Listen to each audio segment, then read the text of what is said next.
Hello, everybody, and welcome into a new edition of the Patriots Beat podcast here on the CLNS Media Podcast Network, brought to you, as always, by the Legends Apparel Group at legends.com. I am Evan Lazar, joined, as always, by Alex Barth of 98.5. And, Alex, the title of today's show, I hope it doesn't rub people the wrong way, but I know how people in Boston are, was the loss to the Tampa Bay Buccaneers on Sunday night a moral victory? Meaning we saw the offense make progress. We saw the defense execute a game plan extremely well and shut down Tampa Bay's offense for the most part. Can the Patriots build off of this loss and have this lead to good things at the end of the day, even though they lost this game? Yeah, I mean, I've been saying this since they cut Cam Newton, that this whole year is essentially about progress for Mac Jones, progress for all the pieces. I get if you hate the term moral victory, that's fine. Right. But again, it had felt like through the first three games, and I think we talked about this last week, it felt like through the first three games, they were backsliding. Like I thought the game against the Dolphins was their best performance. I thought the game against the Saints was their worst performance. So yeah, it was refreshing. And it sort of felt like in some ways that Saints game felt like, not to the same extent, but in some ways, it felt like that Niners game last year where things sort of just totally got away from them, right? And the season went completely off the rails. So I think to see a sense of progress here, to bounce back, especially against that opponent, is very encouraging. And ultimately, I'll remind everybody of this again. I know people don't want to hear it, but this is a 4-year window they're working with right now. You're trying to get one Super Bowl in this 4-year window. Doesn't have to be this year, probably won't be this year. So to see them play the way they did against the defending Super Bowl champions, and specifically for Mac Jones to play the way he did when that game plan was thrust into his lap. They only ran the ball 8 times. You can't help but be encouraged and feel like, once they get a little more experience under their belt, once the chemistry is there, they'll be able to go toe-to-toe with the better teams in the league. Yeah, and I think what you just said about how it felt, and especially for Mac, and it's not all Mac's fault, obviously. A lot of it was the protection up front, integrating these new weapons, all those types of things. It felt like his best performance was in week 1 against Miami, and then he was on a downward trajectory in weeks 2 and 3, and you weren't seeing development. You weren't seeing progress on that side of the football, not just from Mac, but from everybody. And then this week against Tampa Bay, you finally see some progress offensively from both Mac, the playmakers, the O-line, and I would also point to Josh McDaniels and say, we have come on this show every single week pretty much for the first 3 weeks of the season and had about a 20-minute conversation about what the heck Josh McDaniels is doing with the Patriots offense. Now, throwing the football 45 times, dropping back to pass 45 times, and only running it 8 times is not going to be a winning formula for the Patriots every single week. They're not going to do that every week. They're going to get into matchups where they're going to want to run the football more than they pass it, and that's totally fine. But the stylistic elements of their passing game, and this is what I wrote about in my film review this week, the quick, short, intermediate, shotgun spread type of stuff that we saw on Sunday night against Tampa Bay is how this offense has to live the rest of the year in the passing game. This is how they should look. They should be a team that goes 3 wide. They should be a team that spreads the field. There should be a team that's predicated on short and intermediate throws.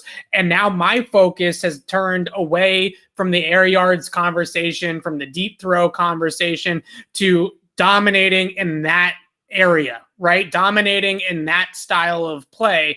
And that's going to come over time. And that's something that Mac Jones needs to develop as well as the playmakers. But overall, the way that I look at this formula for the Patriots is not that far of a departure from how they played in that 2011 season with Gronk and Hernandez all the way back then. And when you look at that campaign with those two guys, with Wes Welker, obviously a much more explosive offense, mainly because of Gronk, right? They're a more explosive offense than what they are now. But Tom Brady, looking at air yards, 8.4 air yards per attempt in that 2011 season.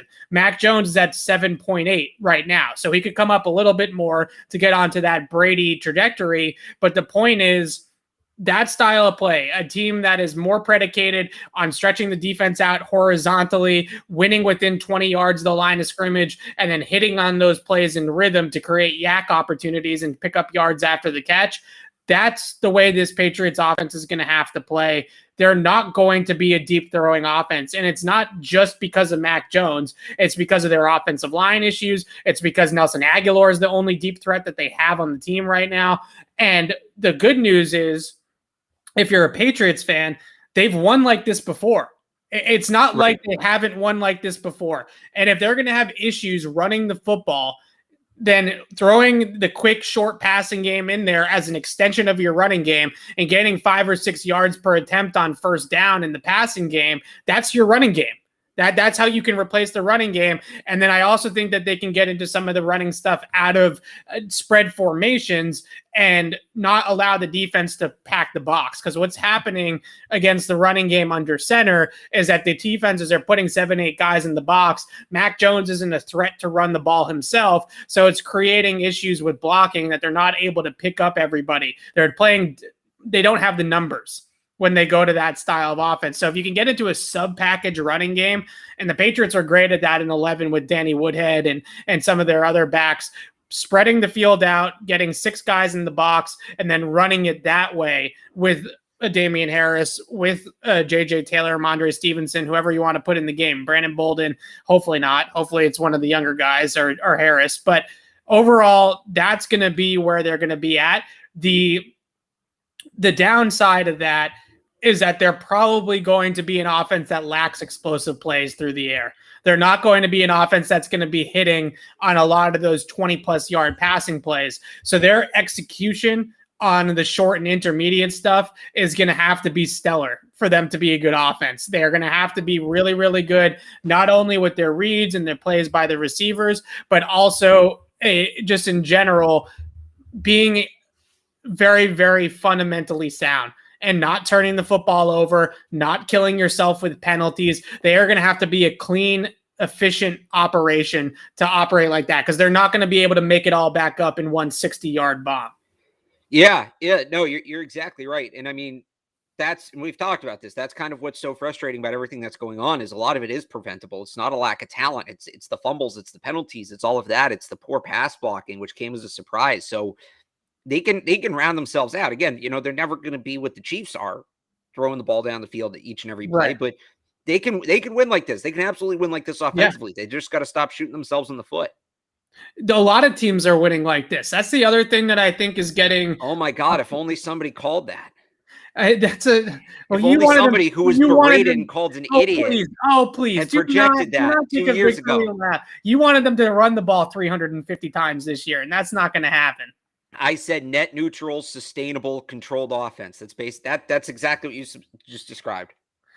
I don't know. The running game's usually more of a part of it. I'll give you that. The running game's usually more of a part of it than it's been. But everybody who wanted it, you have to be the 2019 Chiefs. You have to be the 2007 Patriots. That's the modern era of the NFL. Your quarterback's got to throw for 350 yards a game. It's over. It's over. No, I told you it's over. No. I disagree. You went too far.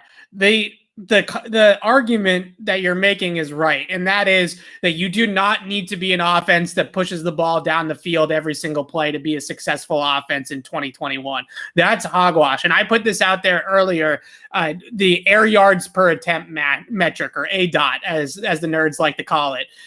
If you look at Mac Jones's ADOT right now, I mentioned it earlier, it's at 7.8 yards per attempt. Here's a couple of other quarterbacks that are right in that range with Mac Jones: Dak Prescott, Justin Herbert, Kyler Murray, Joe Burrow. 3 of those quarterbacks I just mentioned, I should say, Kyler, Herbert, and Dak, are in MVP conversations for a lot of people.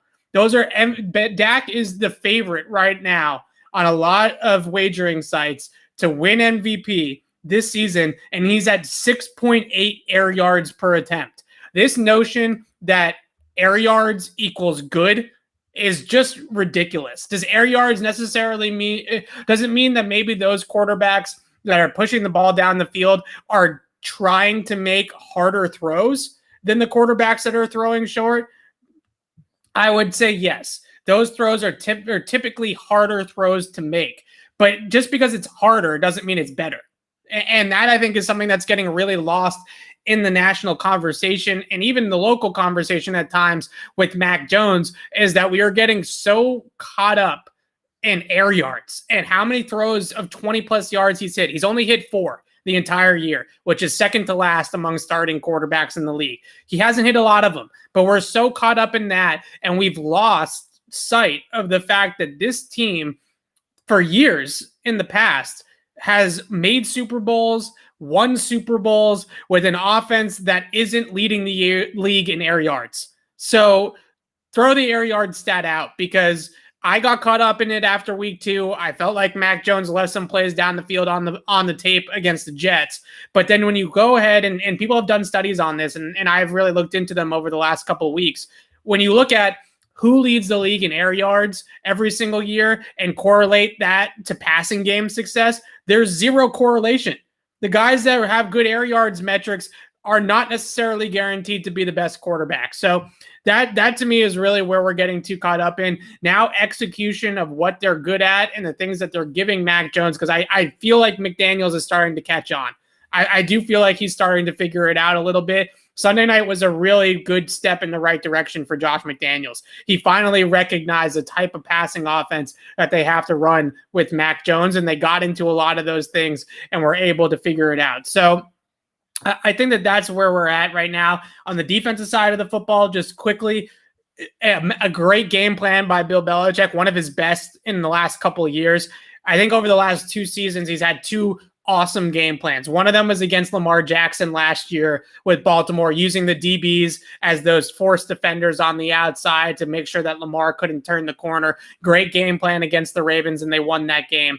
Then the other one was on Sunday night against Tom Brady. That was a masterclass of throwing different looks at Brady, different pressures, simulated pressure, showing that they're going to bring a blitz and then backing off and using those defenders off the line of scrimmage to drop underneath those routes in the middle of the field. All these types of things that you see that they threw at Tom Brady, the kitchen sink, and the players went out there and really executed it extremely well. So that's really what I come away with from this game, is that McDaniels is starting to figure out Mac and starting to figure out their personnel and get them into the right plays. And Belichick can still game plan his ass off when he needs to. Yeah, I mean, we talked a lot about how coaching was an issue through the first 3 weeks. I wouldn't say coaching was outside of one decision at the end, actually. I would say coaching really wasn't an issue for them on Sunday, and that's obviously a big decision at the end. I'm sure we'll get into that. But yeah, that felt, and remember, my theory was that, okay, they're treating September like a preseason, which they tend to do. It felt like preseason's over. Here we go. I think that is more the team we're going to see here down the stretch. Yeah, I agree. And I asked McDaniels about that today. I also asked him my RPO question, and I hope that he was just playing it close to the vest and he wasn't. You got a little smirk there. He wasn't being sincere. God, if he's being sincere and he's going to say that they're not really going to expand that package anymore, then that's disappointing, because that's something that I think they could really use. He didn't say that. He said that they don't major in it, but they have an element of it. That's not saying they won't expand it. That's just saying that it's never going to be the main thing they do, which is probably fair.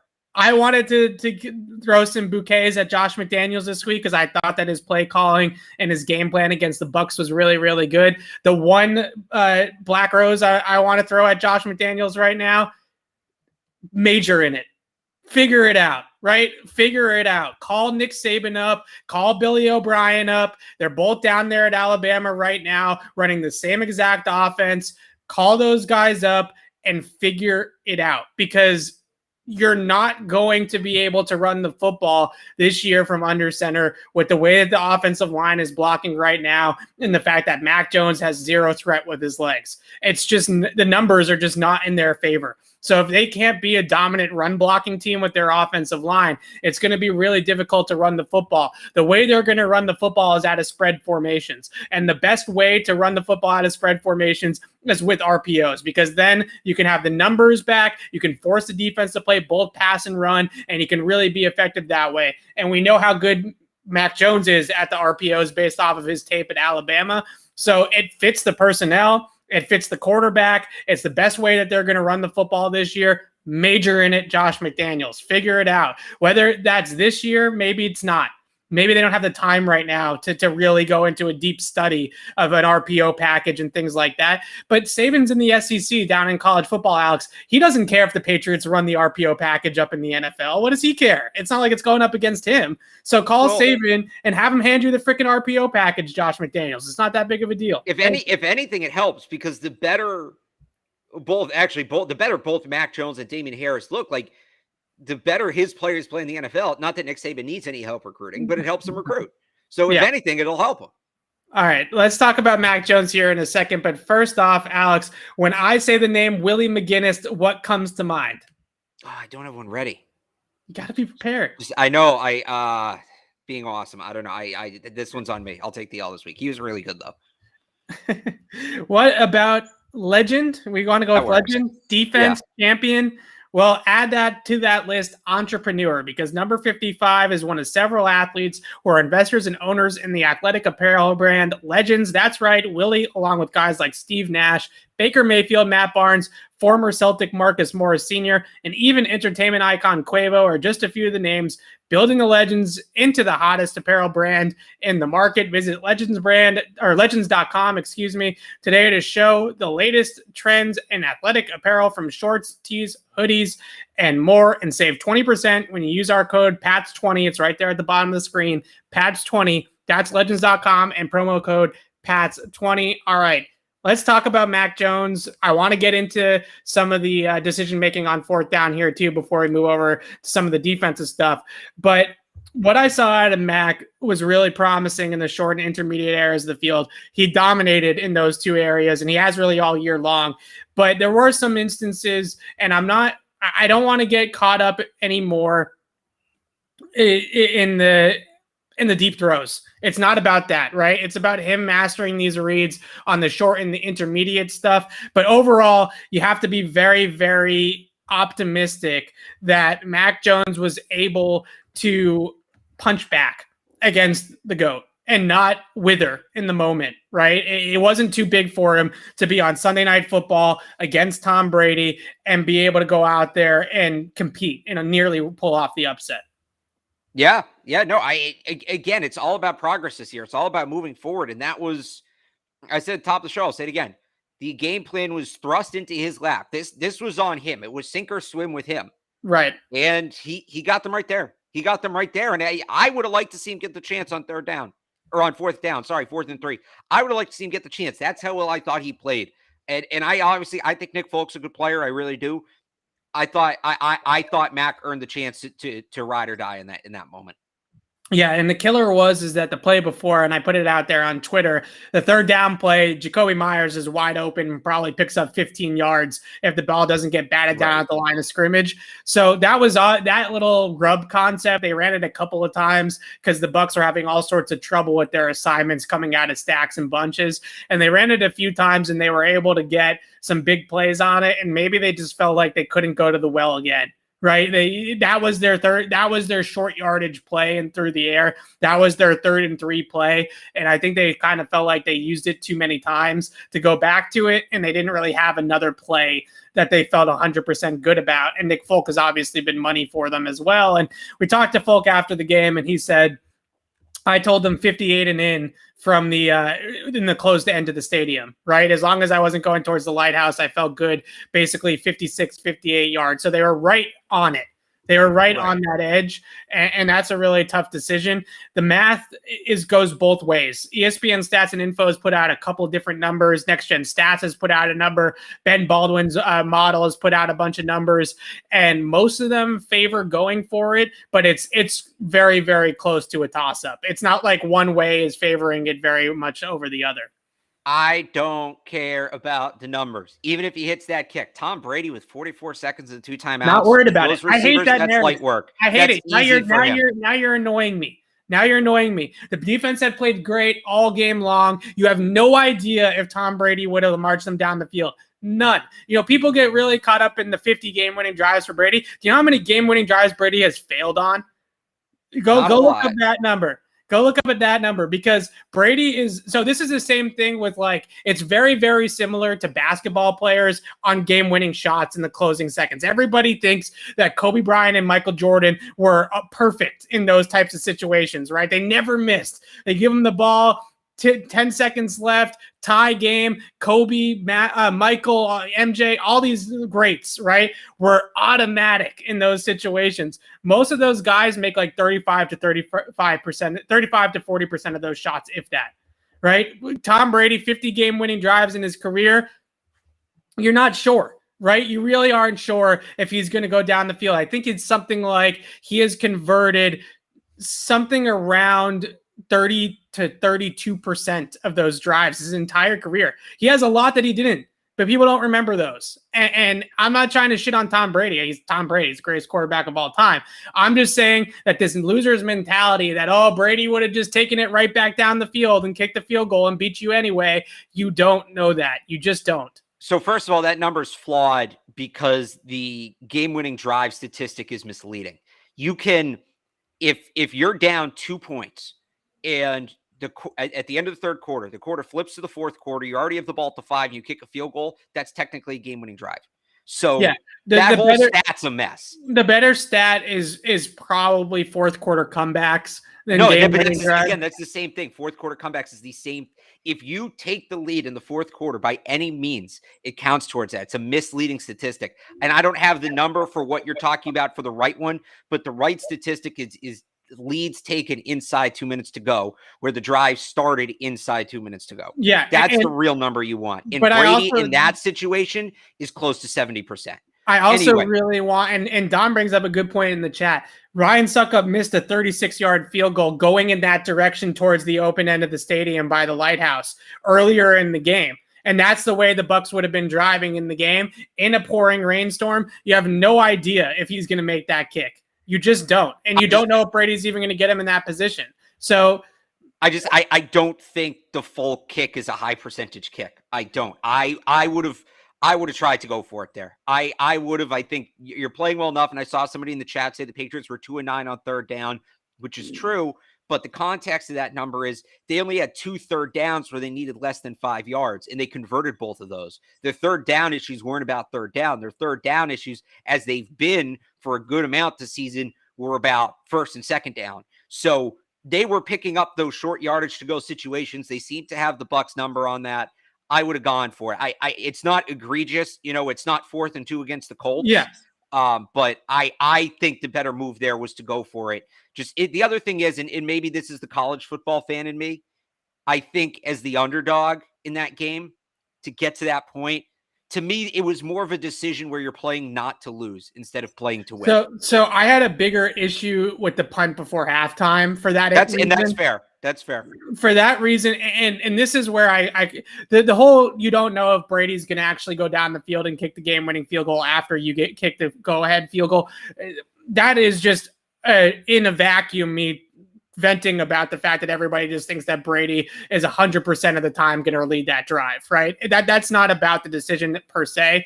The decision to me on 4th and 3 goes back to the decision on 4th and 2 earlier on in the game, where if you're going to play Tom Brady and you're going to beat Tom Brady, you have to go for it in one of those 2 instances. You can't play the whole game conservatively. And that one really bugged me more, I would say, than kicking it at the end, because the one before the half, that was a clear-cut go-for-it situation, whether you're just in the moment, not using the math or the nerds, or just using logic. Both support going for it in that scenario.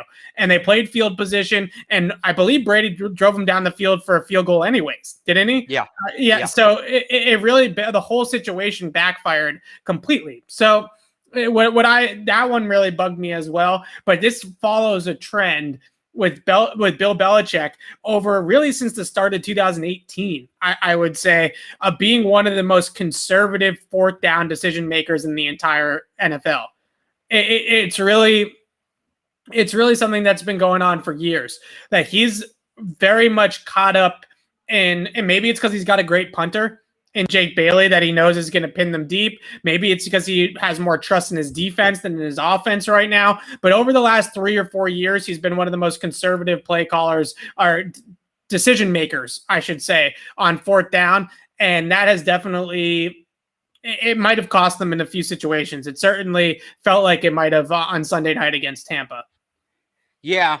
I wonder. It's interesting. I haven't really thought of that, the link between them getting Jake Bailey and being more conservative on fourth down. Yeah, I mean, he would never answer the question. But the timing lines up.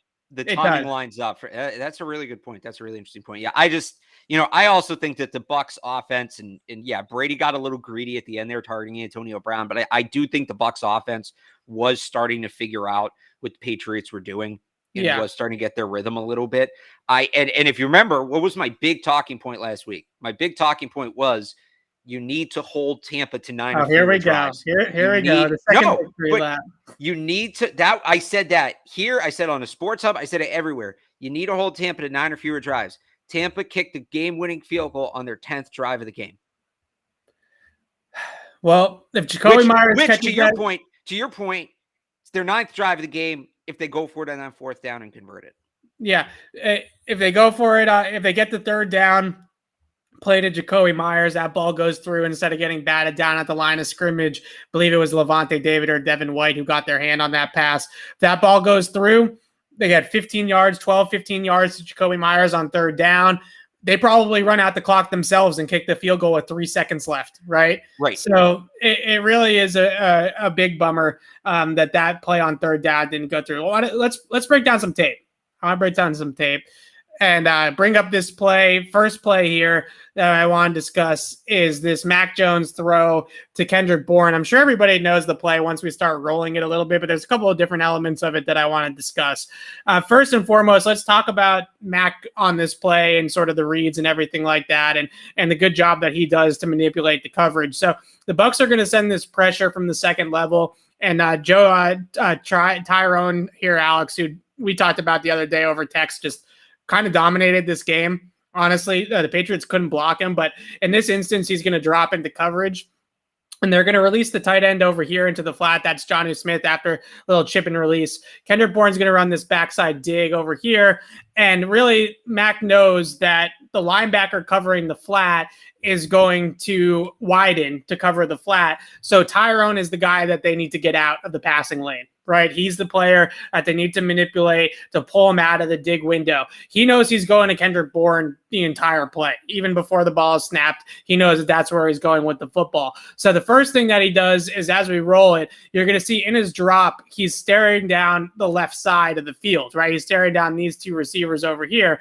And that's going to get Tyrone here to widen and kind of fade that way or lean that way, which is going to open up this passing window. So check number one, or box number one checked, coverage manipulation, right? Getting this guy out of the passing lane. You see how he kind of goes over here, right? Now he's going this way because that's where Mac Jones is looking initially. So step number one is getting the guys, the two linebackers out of this passing lane and opening up the window for Kendrick Bourne. Step number two is what he does in the pocket, which is he's going to get a free runner at him. Devin White, again, comes in unblocked. Damian Harris blows his blitz pickup and comes in unblocked, and he's going to evade him in the pocket. So there comes the sidestep in the pocket, keep the eyes down the field, move the coverage, and he's just going to sidestep it and throw this dig route, and that's beautiful, right? That's what we're looking for from Mac Jones consistently. You see it from the end zone angle. You really see how his eyes manipulate the coverage here and how he kind of opens up to the left side initially, and that's going to move the linebacker out. Now here comes the rush, and you see that passing lane here, right? You see these two linebackers, and you see the lane here to Kendrick Bourne, and he's able to throw it and fit it in there for a good completion. Now, Damian Harris here, Patriots having all sorts of trouble picking up blitzes, Alex, with their running backs.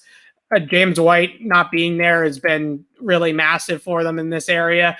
They actually picked this up on the offensive line. David Andrews and Shaq Mason do a really nice job here. Andrews sees the blitz coming. He picks up, which I can't remember which one's 45 and which one's 54. I think it's Levante David. He picks up 45, and Shaq Mason does an awesome job of coming off this block over here to pick up the other blitzer. and the line has it picked up. Damian Harris is just, I don't know where he's going, right? I mean, I just don't know where he's going. I think he thinks that this linebacker is not going to twist, and he thinks he's just going to come right through the A gap, and so that's where he's headed. But obviously, that causes this to happen. Nice job by Mac Jones evading the pocket and being able to make this throw down the field. So that's where, before we move over to the other play, Alex, that's where we need to see this Patriots offense live, right? I mean, that's what we want to see consistently out of this Patso, is being able to hit those types of plays. I think I'm freezing up the restream here. Being able to see those types of plays happen is where they need to live. Short, intermediate throws, and Mac attacking the middle of the field. When you saw that, you had to be pleased with those types of plays being called and run successfully. And by the way, Kendrick Bourne's the hot hand right now. Yeah, Kendrick Bourne's been their best receiver. He was involved. They all got called back for penalties in week 1, but I'd like to see him get a little more involved. It seems like the offense is at its best when one there and hurry up, and he's a big part of that. So keep feeding him the ball. I think he's the way to go right now. Yeah. So that was a good throw. That was a good quarterback play in general, right? From Mac Jones being able to manipulate the coverage, avoid the pressure in the pocket, make the throw down the field. And yeah, I agree with the chat. Kendrick Bourne might be their best wide receiver right now on the field. So the next thing that I want to highlight here, Alex, how long have we been just absolutely clamoring for the Patriots to do what they do here, which is start in a run formation, single back, under center, read the defensive structure pre-snap, and then audible into empty. We've been calling for this all year long on this show, for them to do things like this. And what Max sees here is great. He sees that the defense is in single high. They got this safety up top here, and he's got a run play called right now. So he says, okay, I got single high. I'm going to check this into a pass play. So what do they say? They say Jordan, and he does a little free throw thing you're going to see in a second. And that means that they are audibling in to Haas Juke, or Haas Juke in this case, right? So there's the little free throw. Jordan. Now we're in empty. Awesome, right? We have single high, empty formation. This is exactly how we want to attack the defense. But these are the little things that Mac is going to have to really master and pick up on for this team to get to where they need to get to offensively. So you have the single high post safety against that type of coverage. Unless it's man, then maybe you can try to work the option route inside with number 3. But 99% of the time, when you get single high coverage, you're working the outside combination here, right? The hitch and the seam. Because if it's cover 3, then they can't cover over the top of both of those routes, right? So somebody's going to be open. And in this case, it's going to be Nelson Aguilar. But when you get this coverage, the reason why you don't work the juke route, number 3 inside Jacoby Myers, is because you have these 2 linebackers dropping into zone over the middle, and they're inside outing the route, right? He's basically double teamed on this play. So that's why you want to get outside to this read, and Mac just doesn't get out there. So he decides to work the juke route for some reason, even though the right read here is to work hitch seam. So what the defense is going to end up doing, and remember, you have seam route here by Nelson Aguilar and the hitch here on the outside by Damian Harris. The defense is going to end up playing cover 3. So this corner at the top of the screen is going to bail. And the other thing that you can look at too, based off of the defensive lineman pre-snap to kind of get an indicator that this is going to be cover 3, is look at the corners. This is Sherman here at the bottom of the screen, the top of the screen. See how they're pointed towards the quarterback right now? That's a clear zone indicator. If they're going to be man-to-man coverage, they're going to be squared up on the line of scrimmage. When you're playing zone, they play a little bit open and they tilt their eyes towards the quarterback so that they can read the QB. So everything pointing from the single high to the pointed inside by the corners, everything in this place is screaming cover 3. And on top of that, they're running Hossie Juke, which is day one install type of stuff. We saw them out at minicamp back in June working this route combination. So this is something that Mac's been doing for a long time with the Patriots already. So what's going to end up happening is the defense is going to fall into this cover 3 shell, and this slot defender here is going to drop into the flat, into his flat responsibility. And then this corner is going to bail and take the deep third. And then you have the deep third in the middle of the field. So if he stays on the outside route combination, which is where he should be at, watch how open Nelson Aguilar gets here. There he is right here. There's the play. And you see this corner at the top of the screen once again, that slot defender. See how he widens into the flat? That's what's opening up this route. And this is basically splitting these two defenders here up the middle here. And I hate like predicting how much yak a guy might get if they make a throw and they actually make this happen. But Alex, does Nelson Aguilar have a chance to house this if he hits him in stride? Like, these are the types of plays that you look at and you watch where he goes with his eyes. He ends up getting to this number 3, Jacoby Myers. And like I said at the beginning, Myers has got 2 guys on him. He's bracketed inside out. Aguilar is the open receiver. And these are the pre-snap reads and just the coverage indicators that Mac, if they're going to run this offense this way, and they're going to be a short and intermediate passing attack predicated on yards after the catch, these are the types of reads that Mac Jones is going to have to make for this Patriots offense to succeed. And I'm sure that when they got into the film room, him and Josh McDaniels were throwing the tablets on the ground, right?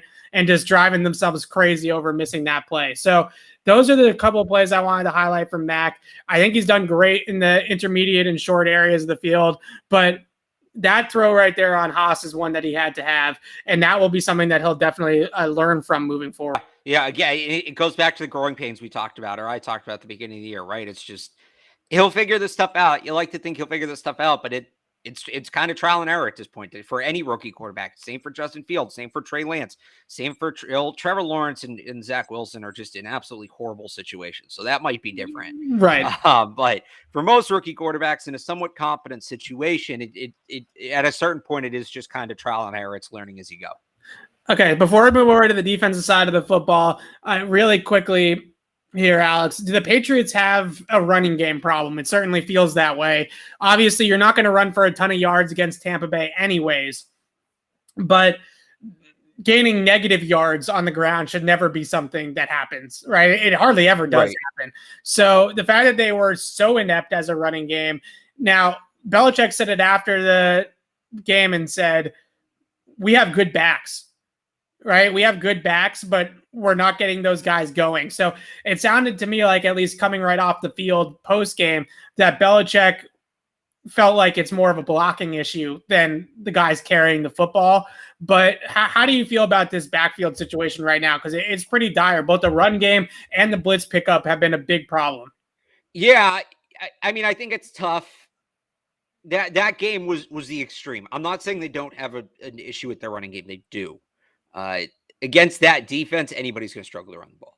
So I'm not going to look at this game. No, and it was good that they got out of it, right? It was good that they recognized it. Yes. Right. So I would say you look at this game and again, like Nelson Aguilar is their leading rusher on what was really a pass that was thrown backwards. Like he had one carry air quotes for 4 yards. Yeah. Mac was, I'm not going to look at that and say that's what they are because the Tampa front's that good. But yeah, I mean, they do have running issues. I think a big part of it is the offensive line.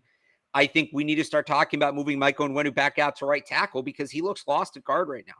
He kind of does. And aside from the other issues it would solve, I think he's just a better player when he's out there. So, and we did see, I mean, they pulled him from that game. They put Ted Karras in. At that point, they'd kind of given up on the run. So it's hard to judge, but that's something to watch going forward. I do think some of it is the personnel. I think Damian Harris is a really good running back. Yeah. I think he's a great place to start. But they're down their second and third backs from last year, and James White and Sony Michel. I think there's legitimate.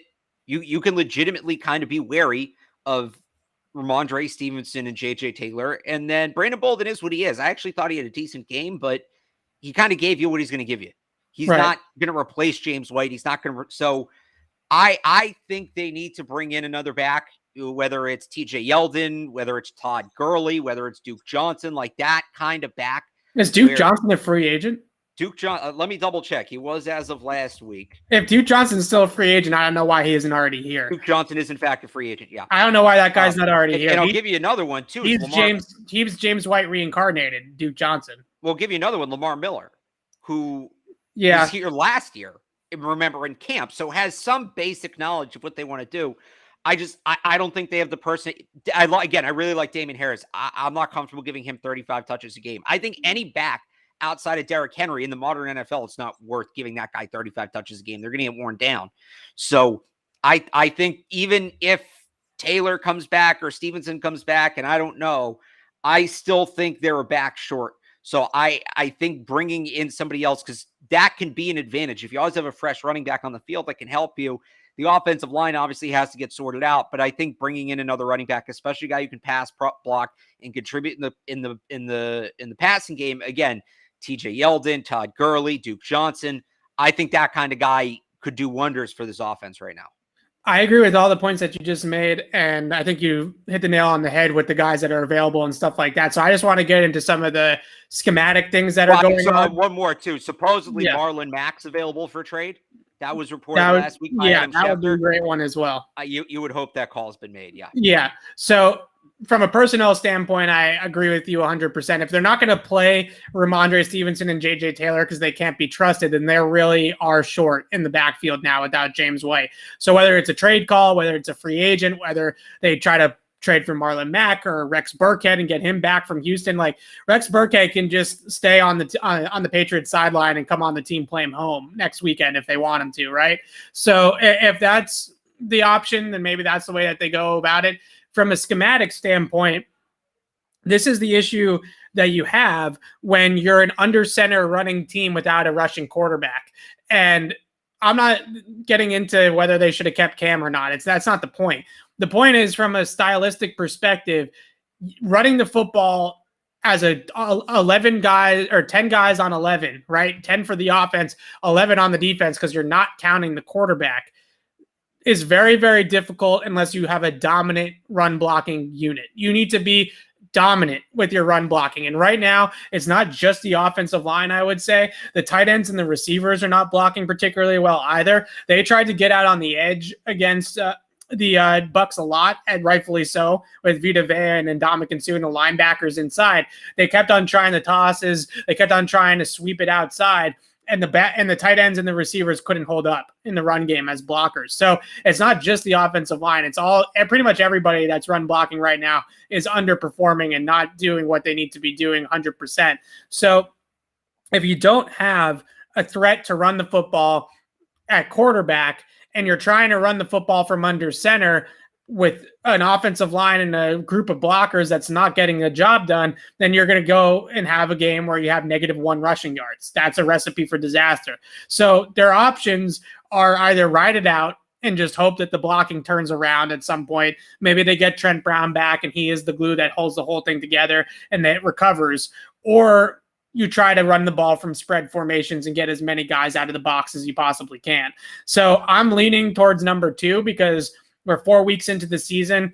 Thinking Trent Brown's going to be a savior is maybe a little bit of a stretch. So what I would do if I was the Patriots is get the defense spread out, try to run the ball against lighter boxes, right? Try to get 6 guys in the box and run the football out of sub packages and be able to go up against nickel dime defensive packages, 6 dudes in the box, and be able to block it up that way. I think they'll be a lot more effective in that style of running game. Now, the unfortunate part about it, and this also goes back to the RPO package and how useful that would be too, but the unfortunate part about it is the best shotgun runner is James White, and James White's not here anymore. So, I mean, he's here, but you know what I'm saying.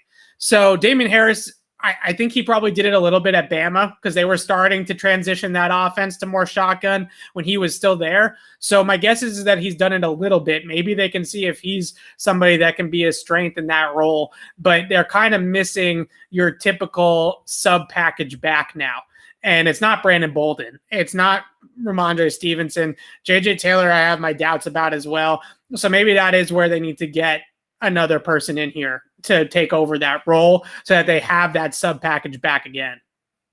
Yeah. And I mean, we could go through the list, but I know people want to see, especially Ramondre Stevenson back. I don't think it's going to happen this year. I think, and look, if they want to bring him back, bring him back. They can't just have Damian Harris and Brandon Bolden be their backs. They can't, right. Even if it's just Harris, Bolden, and then Stevenson or Taylor. Like you need four running backs. You do. So one way or the other, they probably need another back, but they need another heavily rotational back. Whether it's one of those young guys stepping up into a bigger role or them signing somebody, they need another back. Yeah, and Mac Jones is a really good play action passer in college from the gun, not from under center. right? They didn't really run any under center play action at Alabama. So this is an offense that needs to play in spread formations. And I keep on going back to that 2011 offense because McDaniels was here in 2011 and he's coached that type of offense before and he's called that type of play calling before. So that to me is really the way that this offense needs to go.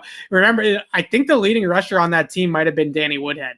And the way that they were spreading the field and running the football, we could look that up, but he was definitely up there in terms of leading that team in rushing. So, all right, let's move over to the defense. It was Ben Jarvis, Green Ellis, but you said 2011? Yeah, so was it Ben Jarvis, Green Ellis in 2011? Ben Jarvis, Green Ellis, then Ridley, then Woodhead. Okay, so Woodhead had a decent amount of carries. Brady did have 109 rushing yards that year. Wow. And 3 touchdowns. There you go, the Clydesdale. All right, moving over to the defense. We could gush about Bill Belichick's game plan all we wanted. It was great. Simulated pressures, dropping guys off the line of scrimmage into short zones, closing off the middle of the field, forcing Brady to hold the ball. Brady held the ball for 2.66 seconds on average, which for Brady is an eternity, right? This is a guy who usually gets it out in 2.3, 2.35. So to force him to hold the ball for almost 2.7 seconds is a really, really impressive feat by the Patriots. A great game plan. But I want to talk about some of the individual players because I think the game plan's been talked about a lot, and you know we could go into it, but we're kind of turning the page here, right? I want to start with the good. How about Matt Judon and his fit in this system? Just been a terrific addition, basically doing everything that they wanted to do. Whether he did blow an edge, so I shouldn't say it really. The run defense wasn't perfect. He got sucked in backside and allowed Leonard Fournette out on that one carry.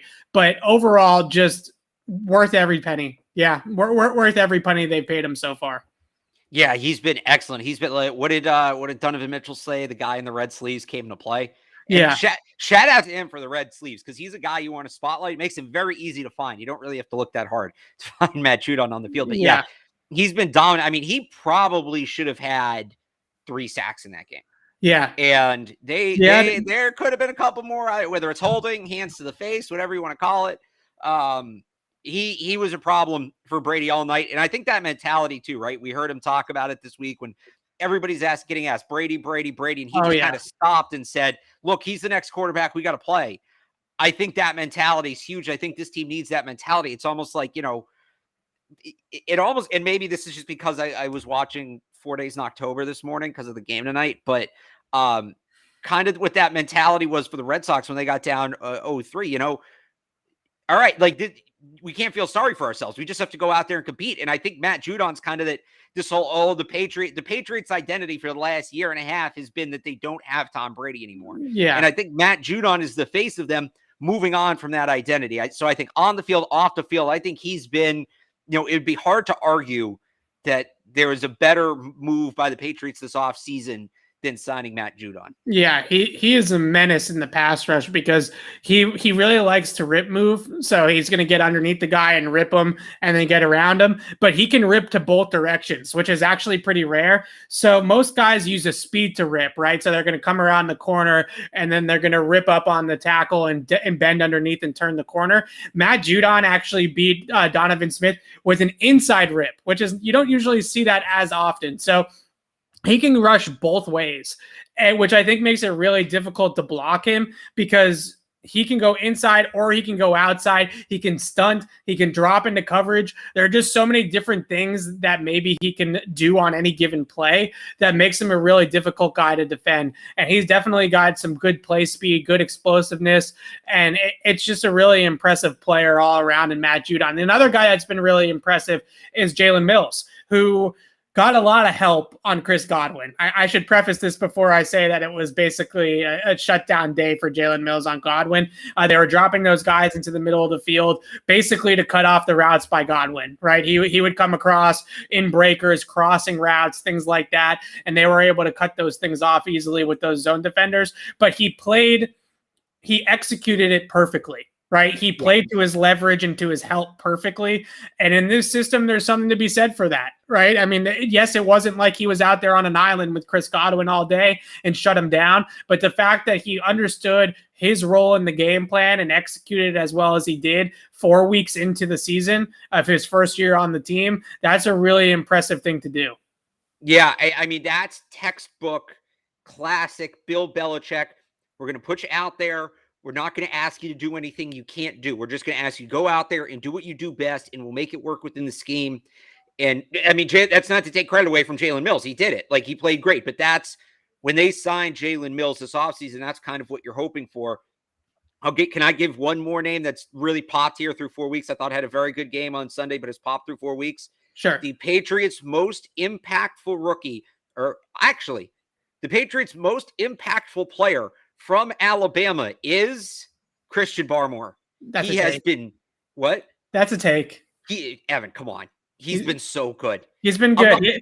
PFF only had him good. PFF only had him with 2 pressures, which I was surprised about. It felt like a lot more than that. It felt like he was in Brady's face all game. I think what they look at when it comes to pressures is beating your block, not necessarily just pushing the pocket and collapsing the pocket. Barmore definitely does. Yeah, Barmore got Ollie Marpet, Alex Kappa, those guys were getting walked back into Brady a lot in that game. And that was all Christian Barmore. And he's been doing that all year. He was doing it against the Saints. He was doing he can freaking play. He can freaking play. I think he's going to be a special player. I really do. If you can't tell, I am very excited about what Christian Barmore has shown through the first 4 weeks. And I think Patriots fans should be ecstatic. That I know some people are like hesitant when they traded up to get him. You shouldn't be. You know, they made the right move. It looks like he can play. Yeah. And you also look at with him, once he starts converting some of these pressures into sacks, then we're going to get even more love for Christian Barmore. So that's more what it's about. I mean, I'm not saying he doesn't look good. He looks really good, but like, if this is where he's starting, and we talked about him during the draft as like an all upside guy, like he had so much room to grow. So if this is where he's starting, oh boy, this could be a lot of fun. Yeah. And just talking about this defense and how really what makes good pass defense, and it's a simple thing. It's not like I'm, rewriting the inventing the wheel here, marrying the pass rush with the coverage, right? Having both of those things working together in tandem and having all 11 guys on a string is how you play good pass defense and good defense in general for the most part. But against the pass, being able to only rush 3 or 4 guys, but simulate the pressure and then drop off and play coverage on the back end for long enough for guys like Barmore and Judon to get home. They had that working in unison for 4 quarters. And it was pretty, right? You see them come up to the line of scrimmage. They put 4 or 5 guys on the line of scrimmage, and then they back off, and that allows them to get those one-on-one matchups. That's how Barmore was able to get some of his pressures and Judon some of his pressures. So being able to do stuff like that was really, really impressive from this game. Just all 3 levels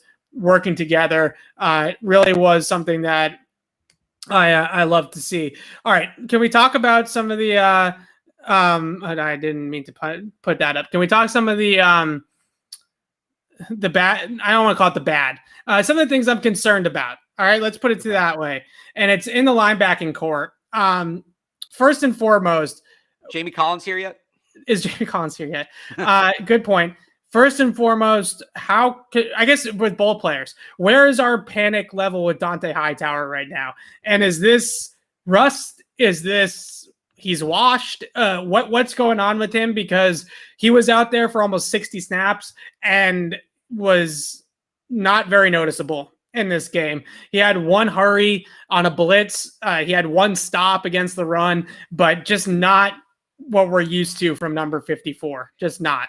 I'm probably not as worried as some people. I just think taking a year off, it's going to take time. And a lot of people have used the comparison. Rob Gronkowski last year, right? He retired. And then when he came back, he didn't really get rolling until November. So, it's concerning if he's not going to play at a high level. I think you do need to sort of supplement that defensively, whether it's, more snaps for Josh Uche, whether it's signing Jamie Collins or somebody else. Terez Hall is eligible to come back in a couple weeks off PUP. So they can go a number of different directions with it, but like I think there's a real chance we see him kind of turn the corner and come back to the guy he really is once we get around Thanksgiving. I think it's just catching back up to the speed and the physicality of the game, and that's tough. So I'm a little bit concerned in the short term, but I see people saying he's cooked, he needs to retire, he's done. Like, I'm not ready to go that far yet. Oh yeah, no, me neither. Only a month into the season after sitting it out, you can't go there yet. I think the one thing that I noticed with Hightower right now is what I hope is going to be. We're going to talk about this later in the year and have this be the reason that this was all going on, was maybe just a little bit slow to process against the run a little bit. And because he's a little bit slow to process, he's, Hightower is the type of guy against the run. He wants to press blocks, right? He's going head on, right? He's not trying to slip guys. He's not trying to use speed to beat guys to the spot. When he sees a puller and he's fitting that hole and he's got the puller coming at him, he's full force right into the blocker. And right now you're just seeing him get basically very easily blocked on those instances. And that's just not Dante Hightower. So he's getting into that position. He's going to press the block. And instead of getting the block pressed, instead of getting the guy off of him and being able to then make the stop, the guys are blocking him. He's getting blocked. And that is something that you're not 100% used to seeing with Dante Hightower, obviously. So I hope that it's mostly a processing thing where he's just not getting there fast enough to really close up the hole and be able to press it and then shed. If you're not getting there fast enough for that style of play, you're just going to get eclipsed, right? You're just going to get blocked out. So hopefully that's a processing issue. I'm willing to continue to allow Dante Hightower to ease back into this and hopefully figure it out by the end of the year. The other linebacker I wanted to mention, though, is Kyle Van Noy. And I'm hesitant to be mean to Kyle Van Noy, but the tape that I've seen from Kyle Van Noy in the first month of the season is some of the laziest tape I've seen from a Patriot player in a long time. And it just out of position, just kind of not doing anything on a lot of plays, right? Where he's just kind of caught. Am I rushing? Am I dropping? Just kind of hanging out in space for no reason. He had a couple of times to get to Brady. He had Brady dead to rights a few times in the pocket, and he's lunging and throwing his shoulder at him instead of wrapping him up and getting him down. Just really odd from Kyle Van Noy, who is not the player that he was in 2019 for the Patriots last year for Miami, but he wasn't like this, right? He was a much better player last year for the Dolphins than what he's shown so far. And he just looks like a guy that's sort of going through the motions. And I'm not sure if benching Kyle Van Noy is the right way to motivate him. He doesn't seem like the type of guy that would respond too well to being benched. But at this point, you're definitely starting to wonder if Josh Uche and Chase Winovich would give them more than what Kyle Van Noy has. Even if they're not playing as well against the run as what maybe the Patriots would like, just their effort on the field is so much better than what Van Noy is giving right now. Yeah, I just go back to the third down run by Brady where Van Noy has a chance to grab him and kind of pull him back and almost pushes him forward towards the first down. And that's just not, that's not an ideal play. So you want to see him turn it around because we know what he can be when he's on. He'd be a very good player when he's on. He just hasn't been that through 4 weeks. Yeah, maybe he's dealing with something on the field, off the field, injury. Well, we know he has the groin. He was on the injury report with the groin. Right, so maybe it was the groin, but he just looks like a guy that, like I said, is kind of just going through the motions right now. And there's way too many plays on tape where Kyle Van Noy is just kind of doing nothing, right? I mean, he's just kind of standing there. And you're just wondering, like, that's not Kyle Van Noy. That's not the guy that we're used to seeing. That's not the player that we're used to seeing. He's usually somebody that plays with good play speed, good aggression, good effort. And we're just not seeing it right now from him. So those two linebackers kind of stood out as players that maybe are not playing as well as the Patriots would like. But overall, really good performance from the defense. Alex, moving on to Houston. This game, it feels like when Alabama schedules like Chattanooga or something like that early on in the season. This is way more about the Patriots getting right and the Patriots, continuing this momentum from the game against Tampa Bay and beating up on Houston and putting together some good stuff. Yeah, fourth preseason game here in mid-October. That's pretty unusual, but yeah, I think the Patriots do have a real path to get to 3-3. I think they can beat the Cowboys. I don't necessarily know that on paper they're a better team than the Cowboys, but I think some of their strengths match up well against Dallas's weaknesses. This to me is like when we did the schedule previews at the beginning of the season, this was the trap game of the year to me because it's after the Brady game. That Dallas game is big. It's also it's the only road game in a span of 5 weeks because they were home, right? Saints and Bucs. They now go on the road and then they're home again, coming back from that against the Cowboys. And then I believe it's the Jets, right? Yeah. In week 7. So I think this is a good chance, like you said, get right, figure things out, kind of prepare for the Cowboys, figure out what you want to do for the Cowboys and try to get some of that working. Because this Texans team, and I know they have a win, which they shouldn't have, but again, Urban Meyer is a mess. This Houston team roster-wise is one of the worst NFL teams I've seen in my time covering and watching the league. Like it's pretty bad. It's obviously without Deshaun Watson. I'm not including Deshaun Watson in this. That's a pretty bad team.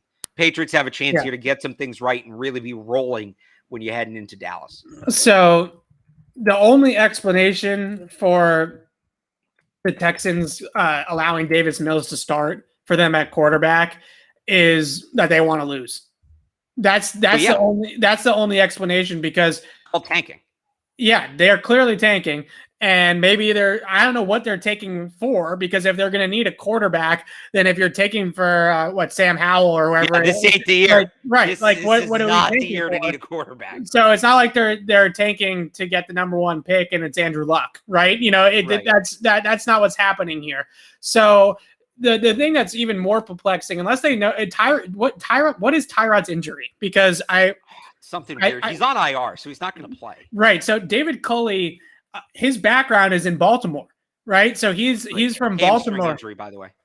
Okay, so he's from Baltimore, I believe, on the offensive side of the ball for the Ravens as well.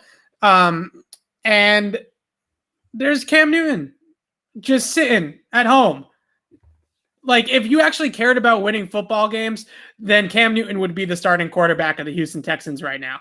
No doubt about it, because Culley is a guy that's coming from Baltimore.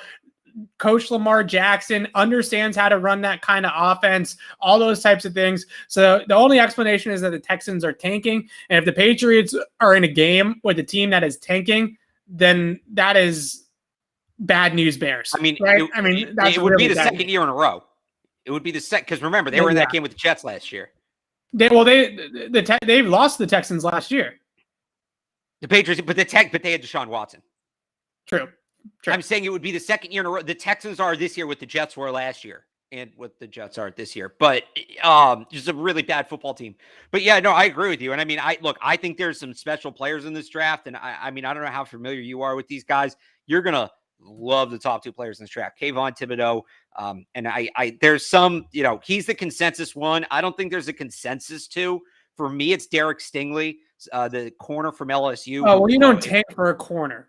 Like, I'm not saying that. I'm not saying you do. So here's the top 4. Thibodeau's the 1, and he's 1-1, and I think he's a really special player. Then it's Evan Neal, who's a tackle at Alabama, Derek Stingley, a corner from LSU, and Kyle Hamilton's a safety at Notre Dame, but he could kind of be, he's kind of that Isaiah Simmons. He might be a linebacker in the NFL. Yeah. You're gonna love Stingley, and you're gonna love Thibodeau, by the way, when you watch him. But yeah, not the year. I mean, I think that Rattler's still the consensus number 1 quarterback. Don't feel great about that. Then you have Malik Willis, not Malik Willis. It is Willis. Malik Willis, the Miami transfer, who's at Liberty, who, is a good player, but he's not, he's a guy that probably needs to sit for a little bit. And I mean, then you get into Matt Corral, who's having a good year, but I think is more Malik Willis is Trey Lance-ish. Right, exactly. Yeah. And then you get into Matt Corral, who I think is more of a product of that offense. I saw enough of Matt Corral against Alabama to know that's not it. Sam Howell sucks. Like, he's just not good. We should all be insulting he was ever considered a 1-1. Like, maybe Dracovic comes out this year. Yeah. But even still, you're not taking him 1-1. So, like, I don't know what you talk about being a team with no direction. We talked last year at times out of the Patriots, like a team with no direction. Houston really is no direction, because they're not going to get their quarterback. They can get all the 2022 draft picks they want. There's a lot of good depth guys, like the guys you were obsessed with last year, like the Kellen Monds, right? There's a lot of those guys in this draft. There's no upside in this draft. But they already have that. They have Davis Mills. Davis Mills is the mid-round flyer, right? There's a million Davis Mills in this draft. Yeah, so they already have that. They already have that in Davis Mills. The only move for Houston coming up is if they can use Deshaun Watson, who's not going to play another down for the Texans in his career, assuming everything clears off the books in terms of off the field with Deshaun Watson. If you can flip Deshaun Watson and part of that trade is for a young quarterback like Miami with Tua, right? And you pull off that deal. I'm not 100% sold on Tua, but at least that's a direction for Houston, right? At least they have a developmental quarterback to work with that has some upside. But yeah, the Patriots. Buffalo, by the way, shout out to the people joining the show late who think we're having this discussion in the context of the Patriots.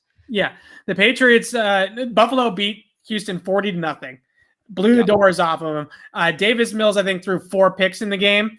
And the Patriots this game, at the very least, should look like the week 2 game against the Jets, right? Where they pick off Davis Mills 3 or 4 times and they win the game with defense and they come out of the game with an easy victory. That's at the very, very least. If the Patriots are in a game with this Texans team and Davis Mills, then we have some serious, serious issues. And I would actually point in that case, and we can talk about this on Thursday, as more of a motivation thing than actually anything to do with the Patriots, because their defense should absolutely dominate this matchup.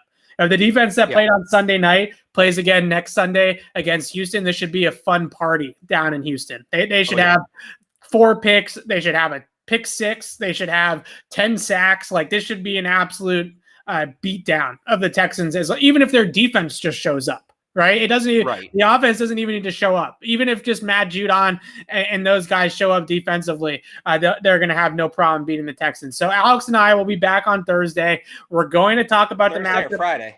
Friday. Yeah. I keep saying Thursday.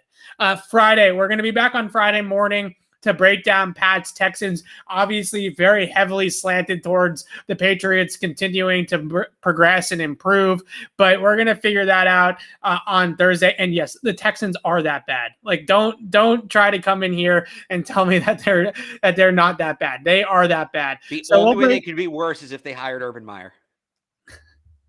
So we'll break down Patriots Texans on Friday morning. You can catch it here on our Patriots Press Pass YouTube channel on Friday or Saturday before the game. But until then, signing off for Alex Barth, I'm Evan Lazar. Thanks for watching, everybody.